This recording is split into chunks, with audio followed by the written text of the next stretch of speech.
सेवानिवृत्त होईपर्यंत निवडणूक शाखेमध्ये नायब तहसीलदार म्हणून मनोभावे सेवा केली. असं हे आगळं व्यक्तिमत्व, आज त्यांची प्रशंसा, त्यांचं कौतुक आपण बरेच जण या ठिकाणी करणार आहोत. त्यामुळे मी फक्त सुरुवातीला त्याच्यासाठी एक कविता म्हणतोय आणि मग आपण पुढच्या कार्यक्रमासोबत निरोप तुमचा घेताना हळूवार मन दाखवून येते. निरोप तुमचा घेताना हळूवार मन दाखवून येते. सविता बहिणी, आपण सेवेत असताना घालवलेले क्षण, बहिणी आपण सेवेत असताना घालवलेले क्षण परत उजाळा घेऊन जातात. त्यावेळेच्या आठवणीने हळूवार मन दाखवून येते. निरोप तुमचा घेताना. बरेच जण कामावर निवृत्त होत असतात, बरेच जण कामावर निवृत्त होत असतात, पण तो सविता बहिणी तुमची गोष्टच वेगळी आहे. बरोबर आहे ठाणेकर? तुमची गोष्टच वेगळी आहे. तुम्ही आमच्या मनावर राज्य करता, तुम्ही आमच्या मनावर राज्य करता. तुमच्यातला साधेपणा, तुमच्यातला साधेपणा, तुमच्यातली माया माऊली, तुमच्यातला साधेपणा, मदत करण्याची जिद्द, प्रत्येकाला समजून घेण्याची सवय, आदराने मायेनं बोलणं, आदराने मायेने बोलणं हे मन जिंकून घेते. आदराने मायेने बोलणं हे मन जिंकून घेते आणि हळूवार मन दाखवून येते. हळूवार मन दाखवून येते. निरोप तुमचा घेता. यापुढे सौ सविता उदय धुमाळ यांच्या मातोश्री यांचं आगमन या ठिकाणी झालेलं आहे. जोरदार त्यांचं स्वागत करूया आपण. आजच्या उत्सवमूर्ती श्रीमती सविता धुमाळ म्हणजे आमच्या बारक्या आई,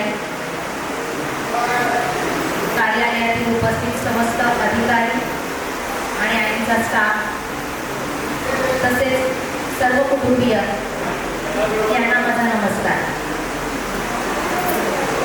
असं म्हणतात की शब्दांनाही कोडं पडावं अशी काही गोड माणसं असतात. अशाच एका गोड व्यक्तिमत्वाला सेवाकृतीच्या शुभेच्छा देण्यासाठी आपण येथे जमलो आहोत. शासकीय सेवा करून एका अधिकारी पदावरून निवृत्त होणारी आमच्या आई ही खरोखर आमच्या संपूर्ण कुटुंबासाठी आज हा सन्मानाचा आणि मानाचा दिवस आहे. आणि या निमित्ताने त्यांचा सन्मान होणं संपूर्ण कुटुंबाकडून खरंच गरजेचं होतं. शासकीय सेवा करणं सध्याच्या चालू घडामोडीमध्ये संपूर्ण कालावधी शासकीय सेवा निर्विघ्नपणे पार पडणं आणि मानाने निवृत्त होणं हे हल्लीच्या जमान्यामध्ये फार कठीण झालेलं आहे. आणि ते आईंनी सहज सोपं आणि साध्य केलेलं आहे. आणि या सगळ्यासाठी संपूर्ण कुटुंबाकडून आईंना मानाचा मुजरा.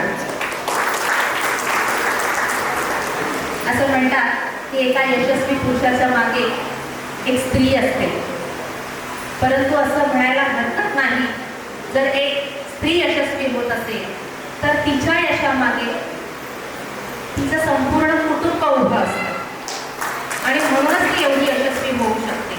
आज या ठिकाणी जसं आपण आईंचं कौतुक करण्यासाठी जमलेलो आहोत, तसंच या आईच्या यशामध्ये सिंहाचा वाटा असणारे त्यांचे कुटुंबीय, त्यांचे पती, जोडीदार आणि त्यांची मुलं यांचं सुद्धा कौतुक करणं तितकंच गरजेचं आहे. कारण त्यांचा खंबीर पाठिंबा जर का आईच्या पाठीमध्ये नसता तर कदाचित आज इथपर्यंत पोहोचणं फार अवघड असतं. तर या ठिकाणी खरोखर की बाबांचंही या ठिकाणी फार कौतुक वाटतं की एक पती म्हणून आपल्या पत्नीला त्या ठिकाणी नेऊन उभं करणं, परीक्षेला देणं, परीक्षा दे म्हणून इन्स्पिरेशन देणं, ते करणं आणि तू नोकरीसाठी, तू कुटुंबासाठी, तू स्वतःच्या अस्तित्वासाठी घराच्या बाहेर पड म्हणून मोटिवेट करणं, हे सुद्धा फार सन्मानजनक आहे. कारण आज समाजामध्ये असे बरेच लोक आले की जे आपल्या पत्नीला म्हणतात की तू घराच्या बाहेर पडली तर मग मी घरात बसतो, तुला काय गरज आहे की मी घरात आल्यानंतर माझी सेवा करणारा कोणीतरी पाहिजे. या सगळ्या गोष्टींना डावून बाबा बाबांनी फार मोठा सपोर्ट आईंना दिलेला आहे आणि तो खरंच वापरण्याजोगाच आहे. आले असतील जेव्हा त्यांना वाटत असेल की आपला जोडीदार आपल्या सोबत असावा या ठिकाणी जाण्यासाठी, तेव्हा आई सोबत नव्हत्या, एकट्याने तुला सांभाळले. जेव्हा आई घरात नव्हत्या, घरातल्या बऱ्याच गोष्टी सांभाळण्याचं काम त्यांनी केलं, म्हणून आई कदाचित घराबाहेर पूर्ण शांत डोक्याने काम करू शकल्या. खरोखर या ठिकाणी सगळ्यात मोठं सॅक्रिफाईस या ठिकाणी बाबांचं सुद्धा आहे. आणि दुसरं या ठिकाणी निश्चित नमूद करेल की दुसरं महत्त्वाचं सॅक्रिफाईस त्यांच्या मुलांचं सुद्धा आहे. की खरोखर आई घराचा आत्मा असते आणि जेव्हा मुलं घरामध्ये येतात, त्या घराचा आत्मा जेव्हा अस्तित्वात नसतं, तेव्हा त्या लेकरांना घर किती खायला उठत असेल ते आम्ही सुद्धा फार जवळून पाहिलेलं आहे. मुलं शाळेतून येतात, शाळेतून आल्यानंतर बऱ्याच वेळेला मुलांना स्वतःचा दरवाजा स्वतःच लॉक खोलावा लागतो. किचनमध्ये प्रचंड भूक लागलेली असते, किचनमध्ये जाऊन पाहिलं तर सकाळी आईने चपाती भाजी केलेली असते, ती गार झालेली असते, इच्छा नसते तरीही ती मुलं ते खात असतात. जसं की देवळात गेल्यानंतर देवच नसेल तर त्या मंदिराचं अस्तित्व असतं का, असं आईविना त्या घराचं अस्तित्व असतं. परंतु तरीही त्या मुलांनी संपूर्ण आयुष्य कोणतीही तक्रार न करता आईजवळ कोणतीही तक्रार केली नाही की तू नाही आहे आणि आम्हाला एकटेपणा जाणवतोय. खरोखर आईचं असणं मुलांसाठी एवढं गरजेचं. असे कित्येक क्षण त्यांच्या आयुष्यात आले असतील की आई म्हणून त्यांना सगळ्यात जास्त त्यांची जेव्हा गरज असेल तेव्हा सुद्धा त्या घरात अवेलेबल नसतील, पण मुलं कोणतीही तक्रार करत नाही. माझ्या स्वतःच्या मैत्रिणीचा एक अनुभव या ठिकाणी मला शेअर करावासा वाटतो की त्या बँकेमध्ये मॅनेजर या पदावर कार्यरत आहे, खूप मोठी जबाबदारी आहे. आणि एक दिवशी ऑडिट करत असताना ऑडिट सुरू होतं आणि त्यांच्या मुलीचा त्यांना फोन आला. त्यांच्या मुलीला पहिल्यांदा मासिक पाळी आली होती आणि मुलगी रडून आईला फोन करून सांगत होती की मम्मा तू घरी ये. मुलीने 1 फोन केला, 2 फोन केले, 3रा केला, 4था केला. मुलगी रडून रडून सांगत होती मम्मा तू घरी ये. परंतु त्यांना त्या ठिकाणून हलताच येत नव्हती. 4था फोन नंतर त्यांनी शेजारच्या एका बाईला सांगितलं की तू माझ्या घरी जाऊन माझी अडचण सोडव. आजही मुलगी मोठ्या पदावर आहे, त्या मोठ्या पदावर आहे, पण आजही तो प्रसंग मला सांगताना त्या भावुक झाल्या होत्या आणि मला म्हणाल्या सोनाली सगळ्यात जास्त आई म्हणून माझ्या मुलीला जेव्हा माझी गरज होती ना तेव्हा मी उपलब्ध नव्हते. आणि ही गोष्ट कायम माझ्या मनामध्ये खट्ट करून राहते की अशा पद्धतीनं की आई म्हणून जेव्हा मुलांना खरोखर गरज असते आम्ही अवेलेबल नसतो, मुलं फार मोठा सॅक्रिफाईस करत असतात आणि मुलं हा सॅक्रिफाईस करतात म्हणून आई घराच्या बाहेर पडू शकत असतात. त्याच्यामध्ये सगळ्यात मोठं तिसरं महत्त्वाचं सॅक्रिफाईस असेल तर ते त्यांचं स्वतःचं आहे. की जेव्हा कधी वाटत असतं की घरामध्ये कार्य आहे, आनंदाचा क्षण आहे, सगळेजण हौसेत आहे, नटणार आहे, मुरडणार आहे, तेव्हा त्यांना ऑफिस गाठायला लागत होतं. त्यांच्या सगळ्या जावा जेव्हा छान छान साड्या घालून मिरवत होत्या तेव्हा त्या ऑफिसमध्ये आकडेमोड करत होत्या. सगळ्या जावा जेव्हा रात्री जेवणाचा आनंद घेत होत्या, ही माऊली रात्री कधीतरी उशिरा परत येत होती आणि त्यांची मुलं त्यांची वाट पाहत होती. बऱ्याच वेळेला असं झालंय की घरामध्ये कार्यक्रम आहे परंतु साडी घ्यायला जायला सुद्धा वेळ नसतो. तर साडी घेतली तर ब्लाऊज शिवायला सुद्धा वेळ नसतो आणि आमचा ब्लाऊज शिवून झाला की त्यांना काळा करायला सुद्धा वेळ नसतो. असंच उठून आम्ही त्या कार्यक्रमामध्ये जात असतो. की हे सगळ्यात मोठं जर नोकरीला जर या एवढ्या मोठ्या पदापर्यंत आई येऊन पोचलेले आहेत तर हे एवढं मोठं सॅक्रिफाईस त्यांच्याकडून झालेलं आहे की खरोखर संपूर्ण कुटुंब एका स्त्रीला घडवण्यामध्ये संपूर्ण कुटुंब खंबीरपणे उभं असतं तेव्हाच ती स्त्री करू शकत असते. आज या ठिकाणी आईबद्दल बोलायचं झालं तर मी जर त्यांच्याकडून सगळ्यात मोठा कोणता गुण घेणार असेल तर तो आहे नम्रता.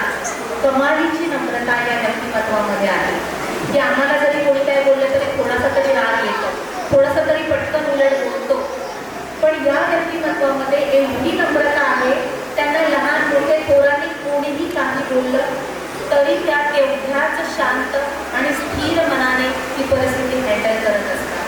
त्यांनी कामामध्ये सुद्धा तसंच केलं, त्यांनी पूर्ण कुटुंब सांभाळताना सुद्धा तसंच केलं. आज आम्ही सुना ही तुमचं जीवन सन्मानाने आणि निरोगी जगावं, तुमचा भावी आयुष्यासाठी तुम्हाला सगळ्यांकडून खूप खूप शुभेच्छा. तसंच जाता जाता माझ्या भावी समस्त कुटुंबातील मान्यवरांना माझा सभ्य नमस्कार. आज या ठिकाणी सगळ्यात बोलायचं तर काय बोलायचं मित्रांनो आणि माझ्या सहकारी बंधूंनो, हा कागद मी वाचून सांगणार होतो, परंतु मुंबईने केलेल्या एवढ्या कौतुकानंतर मला वाटत नाही या कागदाची गरज लागेल मला. मी हा कागद परत सोडतो इथं आणि जे काही मनात येणार आहे ते या माऊलीच्या उद्देशाने या कुटुंबाच्या आपल्याला प्रेमातून या ठिकाणी 147 कोपरी पाचपुरा आणि विधानसभा मतदारसंघातून बोलणार आहे. मी मॅडमला माऊलीत म्हणतो, त्यामुळे मी माऊली हा शब्द या ठिकाणी वापरणार आहे. माऊली 22 फेब्रुवारी 2019 रोजी 147 कोपरी पाचपुरा आणि विधानसभा मतदारसंघात निवडणूक नायब तहसीलदार म्हणून आमच्या कार्यालयात पदार्पण केलं. त्यांची पदोन्नती होती. या पदोन्नतीनंतर ज्याप्रमाणे त्यांच्या सुनबाईंनी सांगितलं की त्यांचा सगळ्यात मोठा गुण तो कुठला असेल तो म्हणजे नम्रता. एवढी नम्रता की आम्ही अक्षरशः वेडे व्हायचो. आमच्या कितीही चुका होत्या माऊली कधीही रागवली नाही. माऊलीने असा